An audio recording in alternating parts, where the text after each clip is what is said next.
क्या इजराइल को छोड़ हमास के लिए अमेरिका अपनाएगा नरम रुख? 28 चली जाने से दहल उठा हमास। क्या नेतन्याहू ने क्लस्टर बॉम्ब से मचाई है तबाही? मिडल ईस्ट में तनाव एक बार फिर से तेजी से बढ़ रहा है। नमस्कार, मैं हूं आशीष त्रिपाठी। गजा में बुधवार को हुए इजरायली हवाई हमलों में कम से कम 28 फलस्तीनियों के मारे जाने की खबर है और यह हमला उस समय हुआ जब इजराइल और हमास के बीच संघर्ष को लेकर के विराम चल रहा है और संघर्ष विराम को लेकर अंतर्राष्ट्रीय चिंता पहले ही गहराती जा रही है।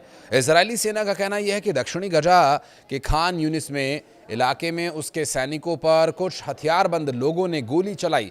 सेना के मुताबिक यही संघर्ष विराम उल्लंघन का कारण बना और जवाबी कार्रवाई में हमले किए गए। इजराइल ने दावा किया कि उसके किसी सैनिक को चोट नहीं आई। हमास ने इन दावों को खारिज करते हुए हमले को खतरनाक उकसावा बताया और कहा, इजराइल अपने लगातार अपराधों को सही ठहराने की कोशिश कर रहा है। हमास ने अमेरिका से तुरंत हस्तक्षेप कर इजराइल पर दबाव बनाने की अपील की।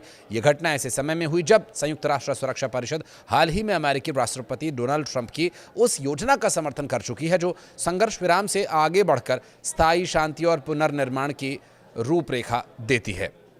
इसी बीच एक अलग मोर्चे पर इजराइल ने लेबनान में भी हवाई हमले किए। इजराइल का कहना है कि उसने हिजबुल्लाह के हथियार भंडार स्थलों को निशाना बनाया। वहीं द गार्जियन की एक रिपोर्ट के मुताबिक दक्षिणी लेबनान में मिले धातु अवशेषों की जांच 6 हथियार विशेषज्ञों ने शुरू कर दी, जिसमें संकेत ये मिल रहे हैं कि या ये तो 2 नए प्रकार के क्लस्टर बॉम्ब हो सकते हैं या फिर ये अवशेषवादी जिनकी जो पाए गए टुकड़े हैं वादी बरगूज और वादी देईर सिरयान में पाए गए। अगर यही पुष्टि होती है तो 2006 के बाद पहली बार ऐसा होगा जब इजराइल पर क्लस्टर बॉम्ब के इस्तेमाल ऐसे प्रमाण सामने आए उसके संबंध में। विशेषज्ञों ने कहा कि टुकड़े 155 mm से लेकर M999 बारक इतान और 227 mm इतान जैसे गाइडेड मिसाइल्स के नए मॉडल्स के लगते हैं। क्लस्टर म्यूनिशन उन हथियारों को कहा जाता है जो हवा में